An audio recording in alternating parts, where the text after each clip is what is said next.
കുറച്ചും കൂടി വെള്ളമൊക്കെ വറ്റിയിട്ട് ഒന്നുകൂടി കുറുകി വരണം. നല്ല മണം വരുന്നുണ്ട് മസാലയുടെ.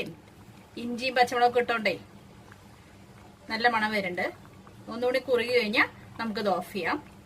ഉരുളക്കിഴങ്ങ് വെന്തോന്ന് നോക്കിയാൽ മതി, അപ്പൊ അതിന്റെ പാകം അറിയാലോ. ഉരുളക്കിഴങ്ങ് വെന്തു. ഈ കുറച്ചും കൂടി ഒന്ന് കുറുകി കഴിഞ്ഞാൽ നമുക്ക് മുട്ട ഇട്ടിട്ട് ഇത് ഓഫ് ചെയ്തിട്ട് ഉള്ളി വറുത്തിടാം.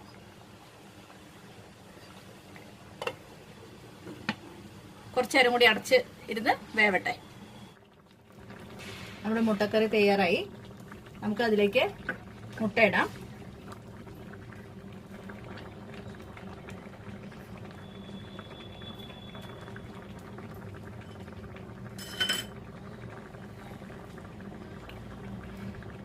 മുട്ടയിട്ടു നമുക്ക്